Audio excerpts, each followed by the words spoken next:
you might not believe me, but I'm gonna share with you this little known process in fact about how anyone can become a millionaire in 6 years following this 5-step plan. Now, I know that might seem daunting and you might be feeling there's no way you could reach becoming a millionaire or acquiring $1 million in that amount of time if it doesn't involve theft, working for a company called Facebook, or some large inheritance. But I'm gonna tell you guys this is possible. It's happening all the time. I'm doing this for clients, and I myself did it when I got started in this space 22 years ago. Now, if we haven't met or you don't know who I am, my name is Arjun Dhingra. I am a top mortgage banker here in the United States, specifically in California, 2-time Taekwondo world champion, former coach for Team USA, a husband and father to 2 beautiful girls, and also really passionate about helping people acquire wealth and build out their lives through acquiring real estate. Now, pay close attention because I'm gonna outline it, and if you follow this plan to a T, you will get there. So here's how we do it. And I actually had this experience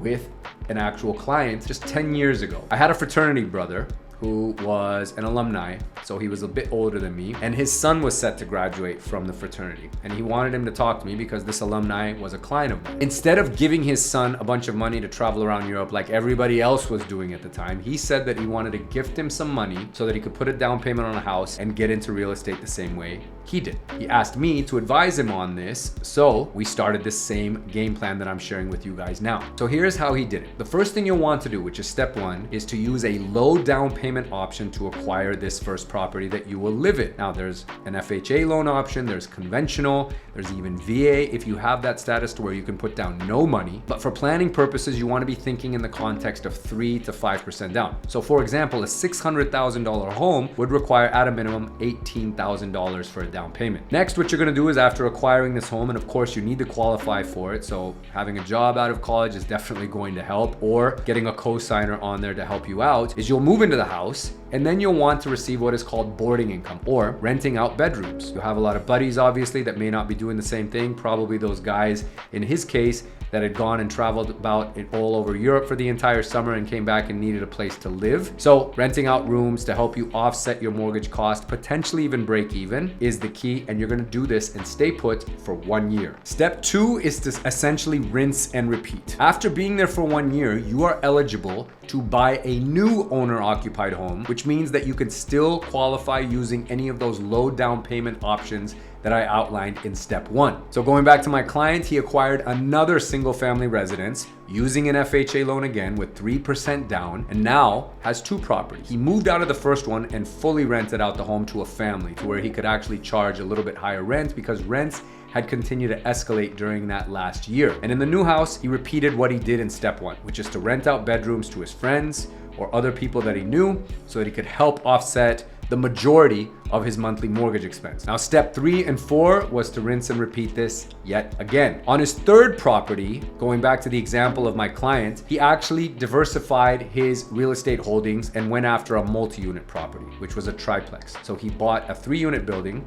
owner occupied again, using yet again a low down payment option to acquire it, lived in 1 unit, was able to rent out the other 2 units because they were a little bit larger and were essentially their own homes in a way, so that he could rent out for a little bit higher rental income and offset again the overall mortgage payment. In that particular case, he actually was breaking even just on the rents that he was charging to the 2 units. So in essence, he was living for free. But the pro tip in all of that for step 3 and 4 was that he diversified his holdings. So for the first 2 steps, he had acquired single family residence homes. In step 3 and 4, he mixed it up and acquired 2 multi-unit properties, giving him a little bit more range and dynamic holdings as far as his real estate portfolio was concerned. But also, these types of properties unlock a lot more value in the long run because of what you can do with them and continue to rent them out. Now, by year 5, you have now acquired your 5th property. So you're heading into year 6 while holding 5 properties, which is a really incredible feat in and of itself. But again, following a simple plan of buying with a low down payment option, renting out rooms or units to help you offset the majority, or in some cases, the entire mortgage expense that you have, staying put for 1 year, and then repeating the cycle the following year. Now, some of you may be thinking, well, that seems totally crazy and why would I want to move? Well, look back in your 20s. How many times did you move coming out of college? Probably several times during those years. So this isn't unusual, but this was a much more financially responsible way,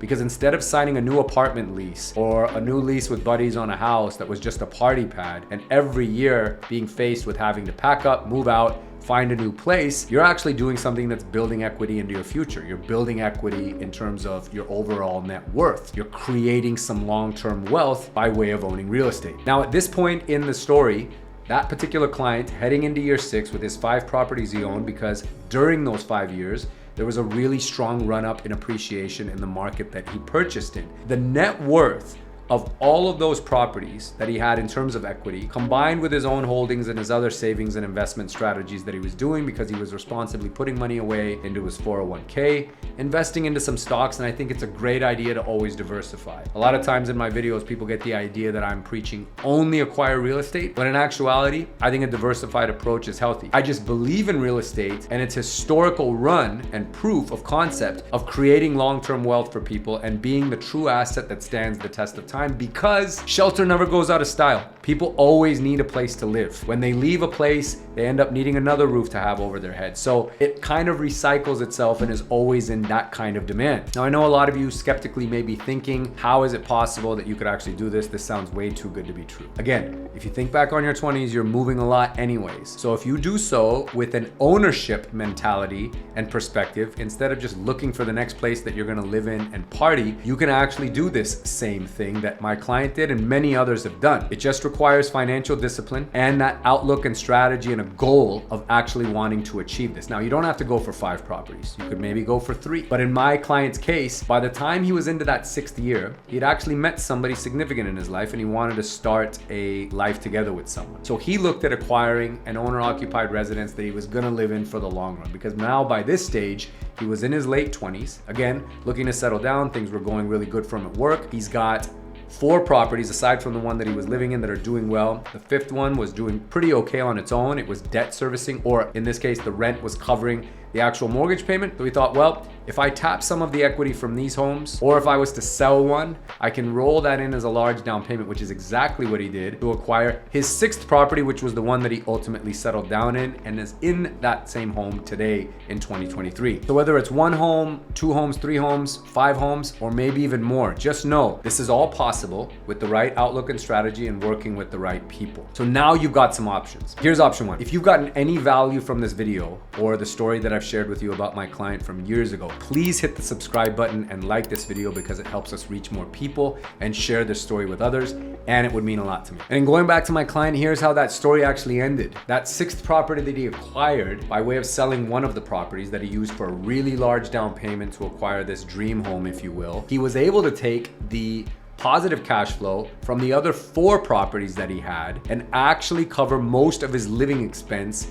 in the home that he moved in with his partner. So not only did he acquire real estate and build up equity over those 5 to 6 years, he was able to sell one of the homes for some pretty decent upside. He had a little bit of a tax hit because these were investment properties and he wasn't doing what is called a 1031 exchange, where he could have avoided the capital gains or taxes. So he took a little bit of a hit, but still was able to put the majority of that money down on his new home and then take the rents that had been going up steadily over those years on the remaining properties to help offset his new mortgage and living expense. He's essentially living almost for free in a home that he owns with his partner while managing and being the landlord of 4 other properties, has a net worth of over $1 million, and did this because he had a clear strategy, decided to skip traveling around Europe, now can pretty much travel wherever he wants to, and was responsible in actually putting this money into something that was going to grow and build his net worth long term. So here are a few pro tips for you guys to remember as a takeaway as we close out this video. Learn about the power and how you can leverage low down payment options like the FHA loan, the 3% conventional loan, or even 100% VA financing. Make sure you work with a really strong lender, whether it's a portfolio lender, a good mortgage broker, or a correspondent banker that has experience in looking at all kinds of factors when it comes to approving somebody for a loan, and not just a black and white answer. Definitely work with pros, particularly finding sellers that offer you flexibility in the way of leasebacks, delayed closings, or other creative solutions to get you into that property. And lastly, build out your income or your portfolio by house hacking your way to this wealth point. Renting out bedrooms, finding creative ways to bring in people to help you offset that mortgage expense that you have, and ultimately help you live cost-free. Now again, this does sound easier said than done, and it is. It is actually going to be difficult to get this done, but it does require working with a good team. It requires very good mindset, strong mindset, and a disciplined approach to going into these properties and going into each of these years with a really good strategy and a methodical process of how you're not only going to acquire them, but maintain them, and then eventually looking ahead to acquiring your next one. Now, there's no perfect timing when it comes to a market. And even in markets like the one we're in now, where some negative people might say, well, interest rates are too high and home prices are too high. But you know the other thing that's really up there right now as well, guys? It's rent. And boarding income or just outright leases that you can offer to people are going to capture and yield a high level of rental income on a month-to-month basis, which is ultimately going to help you offset these higher prices and higher interest rate costs. And another thing to remember, interest rates go up and down. You will have opportunities over the course of your home ownership tenure or career to restructure your debt and bring down payments.